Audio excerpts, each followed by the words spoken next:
Cesar Ovalles, and I'm an advising scientist in the Petroleum and Technology Division of the Chevron Tech Center, based in Richmond, California.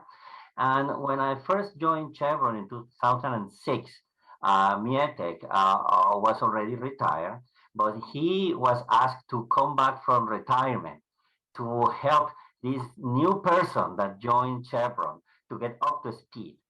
So I must say that I have very good luck in having Mietek as my mentor during the first few years at Chevron, and he was able to get me up to speed to learn all about all his accomplishment and allow me to have a successful career in Chevron. One of the objectives of this video series is to record your thoughts and record your experience in this fascinating area. So the first question, can you tell us a little bit about your educational background and the research experiences? Again, thank you so much for inviting me to this program. I'm honored to participate in it. As some of you may know, I was born and raised in Poland. I might add one piece of information to put me on the timeline. I was born just a few months after World War II started with invasion of Poland.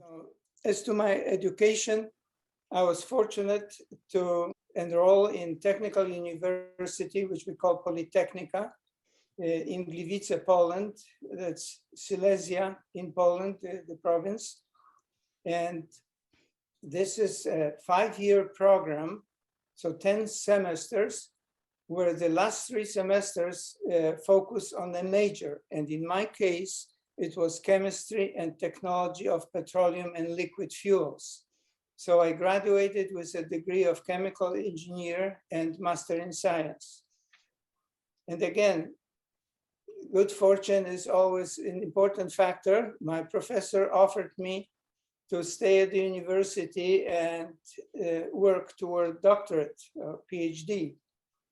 And this was a lengthy process where my focus or the thesis was on high pressure hydrogenation of petroleum residua with the objective of exploring whether it's possible to produce specialty high viscosity and high viscosity index lubricating oils. That is, oils that will not change viscosity with temperature. And the work involved fairly complex high pressure equipment. And again, I was fortunate that my professor arranged for me a 1-year visit to the Technical University Twente Chemical Engineering Department in Netherlands, in a very well-known group of Professor Fluchter, former student of Professor Waterman. They had the state-of-the-art hydroprocessing equipment. So I spent a year over there advancing my experimental part, and I returned to Poland and I received my Doctor's of Technical Sciences degree in 1972.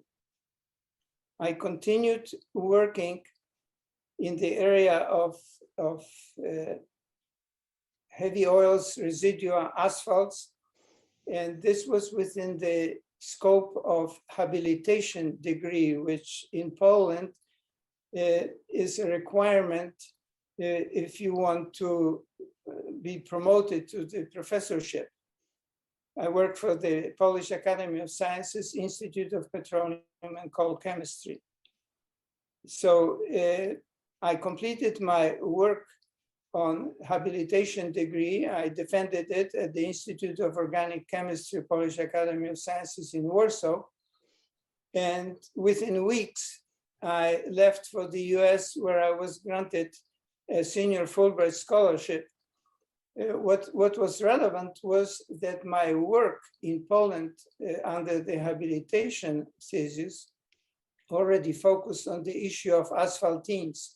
So when I joined the group at the former Laramie Energy Technology Center in Laramie, Wyoming, I was really quite advanced. I had my concepts solidified.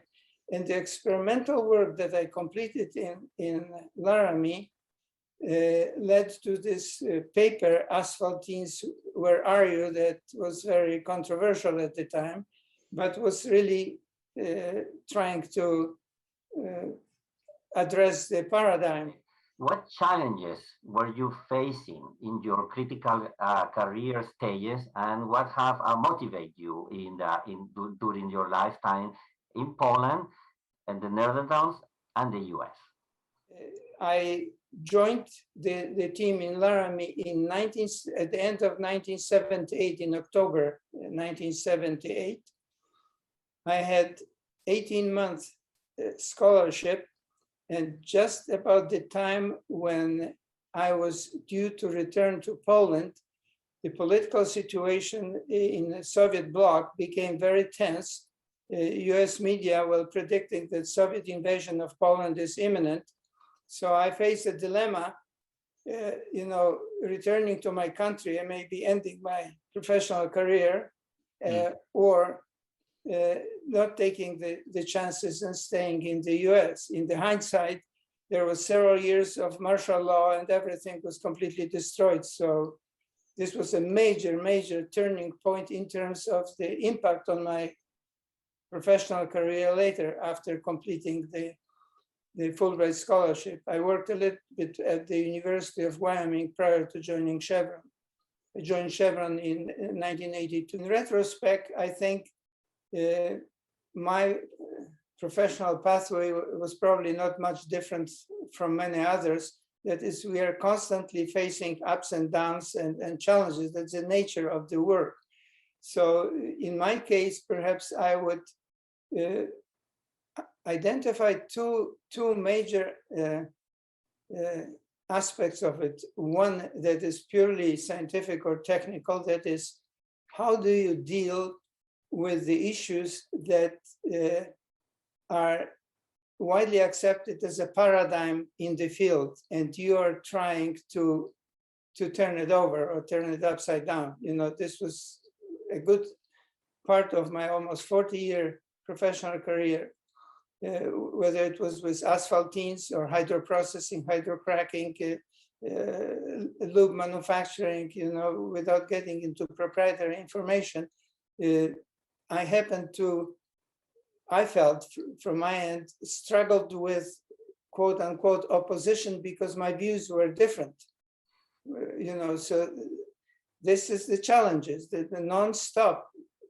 But the other area where there's completely outside of my influence aspects, political, back in Poland when I was going to go on Fulbright scholarship, there was unrest in Czechoslovakia at the time, the Prague Spring, everything was delayed for a year.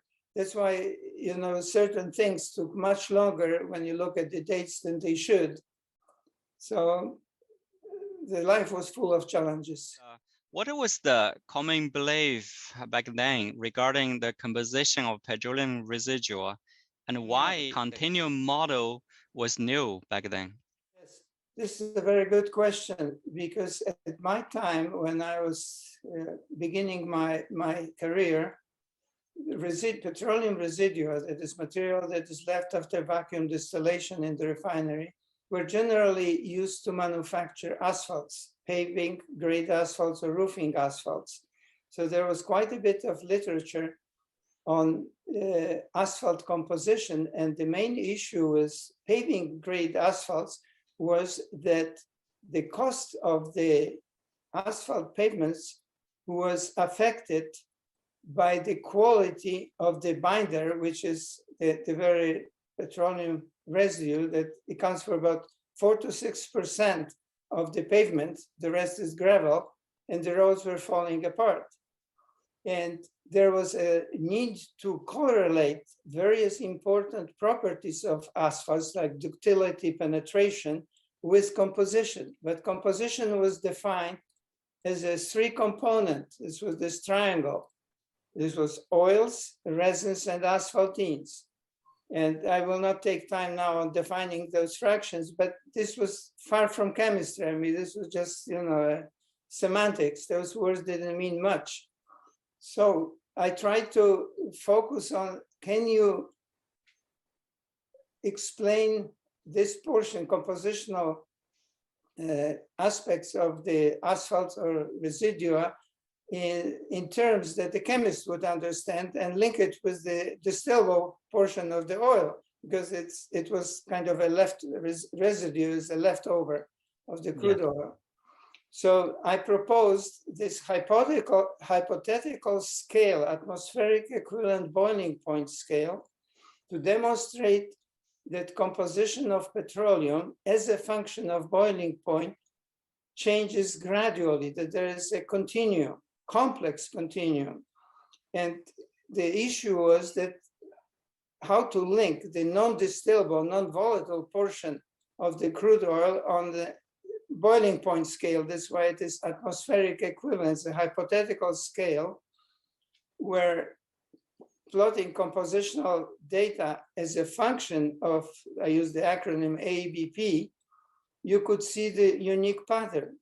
And the major finding of it was that majority of crude oil components does not exceed molecular weight of about 2,000 daltons.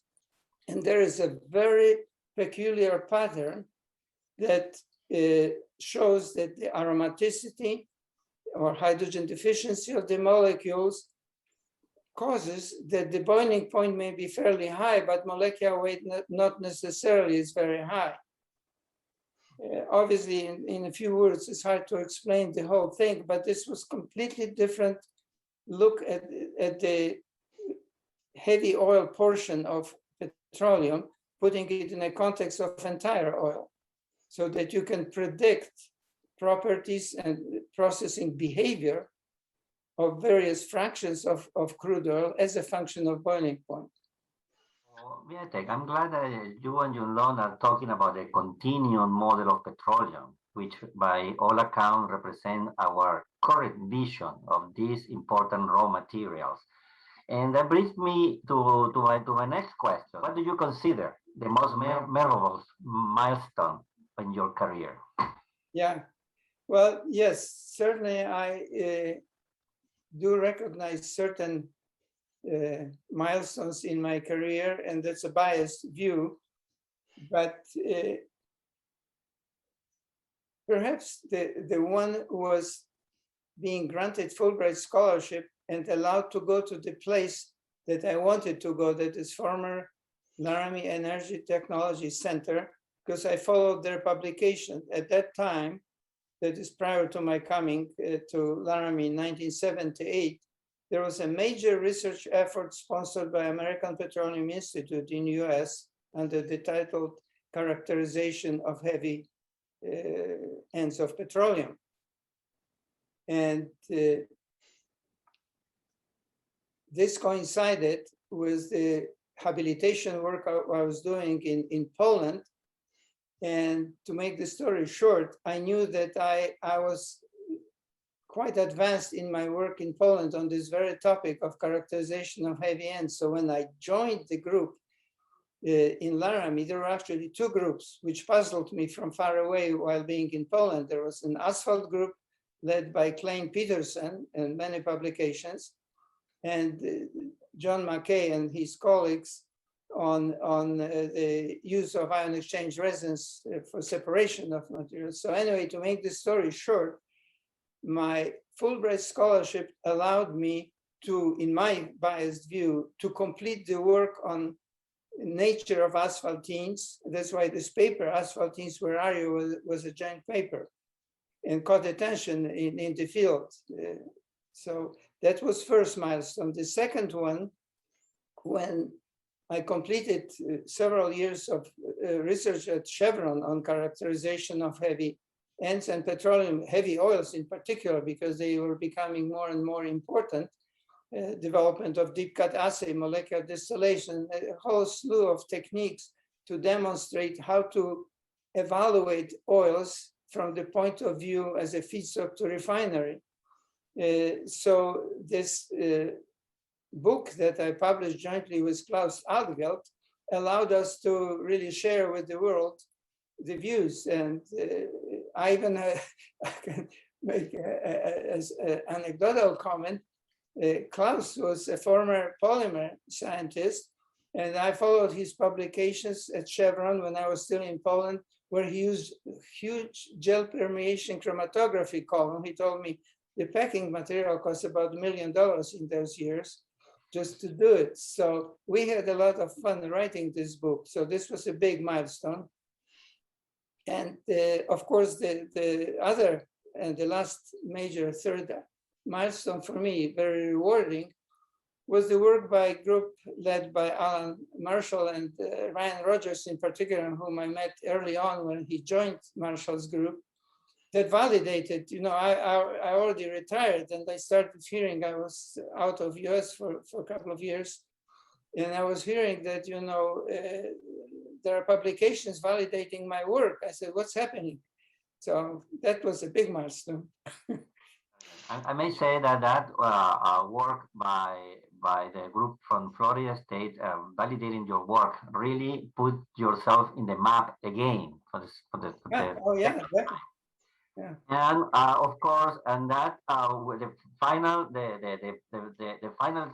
cherry on the pipe was the award of the George Olah ACS award in the Petroleum Chemistry division that was given to you in San Francisco a few years ago.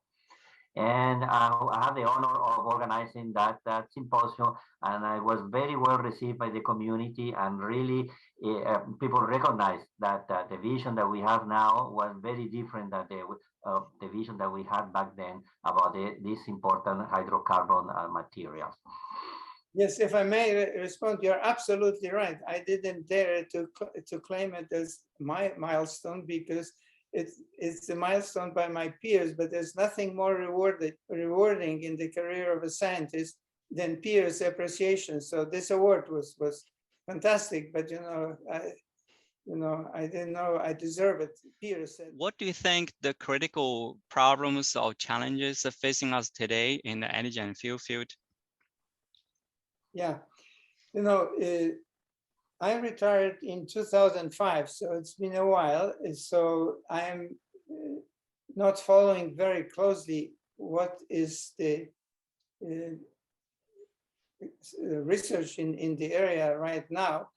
But obviously, I am involved in what's happening in the world. And in my view, the biggest major challenge that the fossil fuel industry faces is really the climate change. And I would put it in the context of few numbers.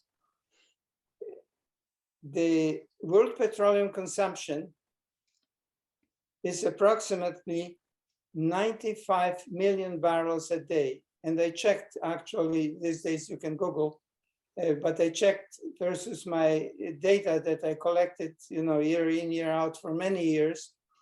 This has been fairly steady for a long time and continues. Now, in order to understand why it is significant that I'm claiming it is significant is that 95 million barrels a day, not everybody understands how large is a barrel of oil. So in gallons, which we know because we buy gas at the gas station, that's about 4 billion gallons a day.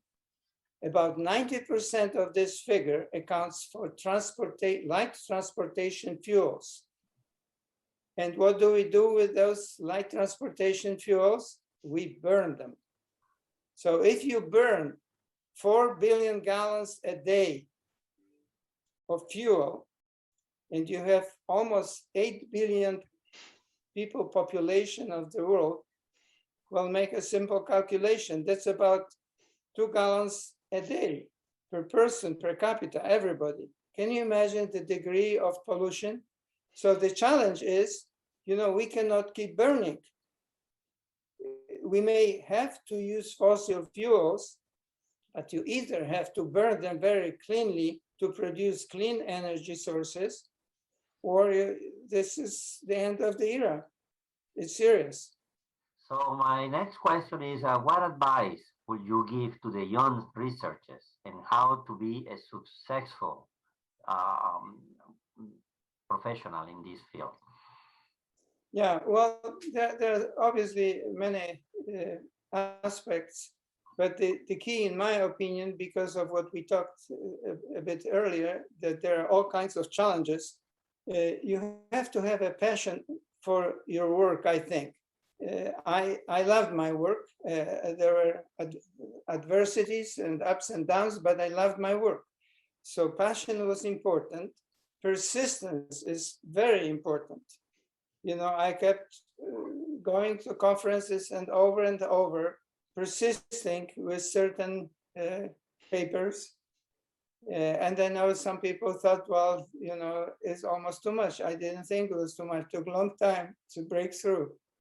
And of course, a good fortune. You have to have a good fortune. You have to have the good fortune, having good mentors, good colleagues. This is generally multidisciplinary teamwork. You're not doing it alone. So that takes a lot of other skills, you know, people skill to interact with others. Sometimes it's difficult because it's competitive business in science. So, but those three that I mentioned, passion, persistence, and good fortune, I would say, to me, they're the ones. No. Any final thoughts? That would be any question. Well, I think the energy field is the field that offers great opportunities for whoever, as a young person, contemplates entering it. There's no question. The demand for energy will not be less, but will be more. So this is a key field. The question is how to not be hindered by the past of this field, because there may be completely new, different, not even known at the moment, approaches to the subject matter, how to generate a lot of energy in a clean way. And there's lots of work, I'm not going to get into it, that everybody knows, even in the daily news, you can hear about it. But it's a major gear shifting, I think. It's fossil fuels are still present in huge quantities, and there will be tremendous temptation by the business to use them. But it has to be completely different approach to using them.